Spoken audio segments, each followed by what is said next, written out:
C'est l'heure des 4V. Bonjour Caroline, Bonjour. Vous recevez Adrien Quatennens ce matin. Oui, député La France Insoumise du Nord, alors que les négociations reprennent aujourd'hui avec le secret espoir pour le gouvernement de trouver un compromis pour sortir de la grève.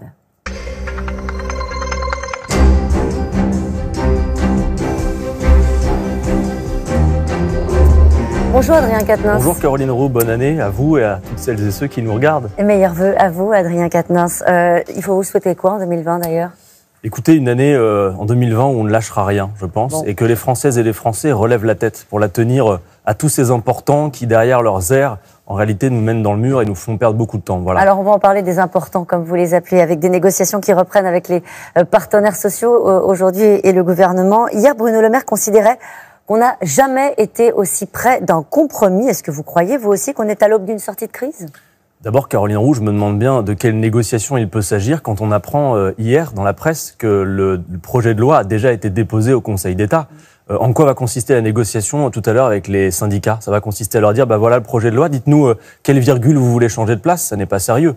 Surtout, contrairement à Bruno Le Maire, je crois que aucun compromis n'est possible ni même souhaitable avec une réforme des retraites qui vise finalement à faire en sorte que les Français travaillent plus pour gagner moins. Puisque le système à points va en quelque sorte permettre au gouvernement d'atteindre un objectif qui est de contenir la part des richesses consacrées aux retraites. Et donc c'est finalement l'annonce programmée de la baisse du niveau des pensions et donc l'encouragement demain à la capitalisation. J'ai l'impression en vous écoutant que vous n'êtes pas très pressé de sortir de cette crise. Si, justement, vous faites erreur. Moi je pense que nous pourrions depuis longtemps en être sortis, qu'Emmanuel Macron s'est enfermé dans un espèce d'aveuglement idéologique. D'ailleurs, je vous demande de noter que dans son programme présidentiel, il avait écrit noir sur blanc « Je ne toucherai pas à l'âge de départ ni au niveau des pensions ». C'est en page 13 du programme du candidat Macron. Précisément, cette réforme des retraites, je vous demande d'y songer un instant, va faire les deux. Elle va toucher et à l'âge effectif de départ. Vous pensez à l'âge pivot ? Évidemment. Et puis de l'autre côté, au niveau des pensions, puisqu'avec ces effets de décote, en quelque sorte, si vous ne travaillez pas plus longtemps, vous serez pénalisé. L'âge légal restera le même, c'était ça ? L'âge légal restera le même, mais tout le monde comprend qu'il deviendra purement et simplement théorique, puisque si vous n'atteignez pas un âge d'équilibre qui va se décaler génération après génération, vous aurez une décote. Juste un instant pour vous dire que travailler plus n'est pas une fatalité. On produit beaucoup plus qu'avant. Un Français aujourd'hui, un salarié français, produit jusqu'à 3 fois plus que Et dans on les va années y venir 70. parce que vous avez avec vous le projet de réforme des retraites de la France Insoumise, mais laissez-moi un tout petit peu de temps de vous parler de la CFDT. Est-ce que vous voyez quand même d'un bon œil la main tendue de la CFDT au gouvernement qui prévoit notamment, qui propose une conférence de financement, c'est-à-dire séparer cette réforme dont vous en dites le plus grand mal et le financement de cette réforme? Vous savez, la question de l'âge pivot, en quelque sorte, qui a été rajoutée comme une cerise sur le gâteau par Édouard Philippe à 64 ans, finalement, c'est l'arbre qui cache la forêt. Et c'est une espèce de coup de billard à plusieurs bandes du gouvernement qui espère pouvoir mettre en scène peut-être un compromis sur une mesure qui en fait ne retire rien du reste, qui est tout à fait inacceptable. Vous savez, l'éventuel compromis sur l'âge pivot, ce serait en quelque sorte le verre d'eau pour mieux faire passer une pilule inacceptable. Le système Ramener le calme.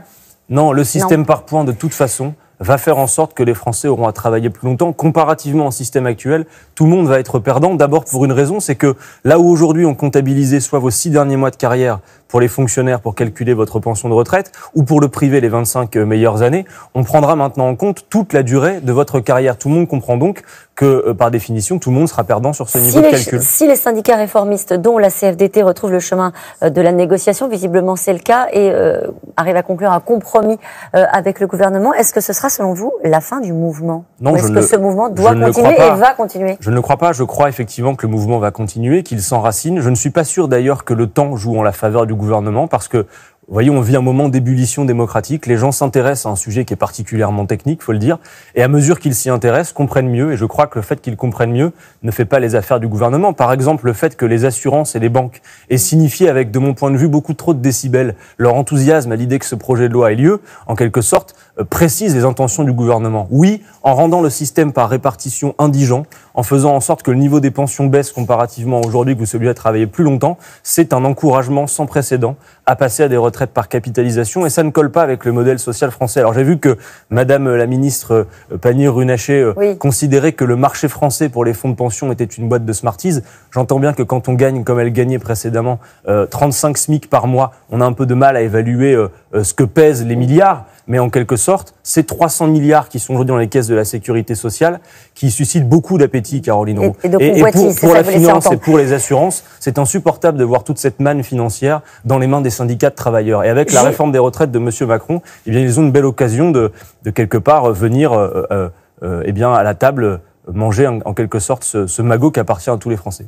Un député de La République En Marche du Pas-de-Calais a accusé certains grévistes de terrorisme. Il a dit, ça revient à cela parce qu'on prend les Français en otage. Il évoquait notamment la question du blocage des raffineries qui commence aujourd'hui. Vous soutenez ce type d'action? C'est insupportable ce type de propos contre la grève. Peut-être que se rappeler et que toutes celles et ceux qui nous regardent se souviennent que, par exemple, si les Français bénéficient de congés payés, et je pense que tout le monde est à peu près heureux d'en bénéficier, ça a été le fruit de grèves et de grèves très dures.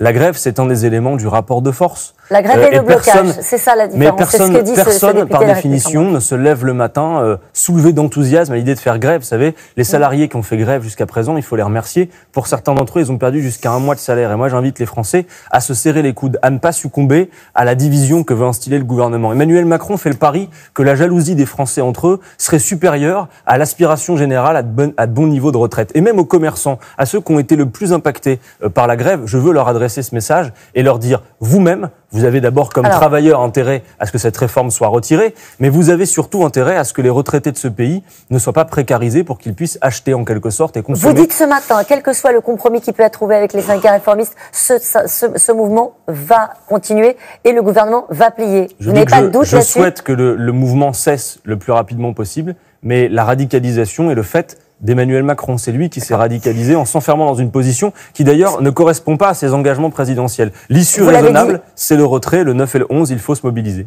Et une proposition, bien sûr, de la France Insoumise. Celle-ci que j'invite tout le monde à découvrir. Voilà, donc départ dès 60 ans, aucune retraite inférieure au SMIC pour les carrières complètes.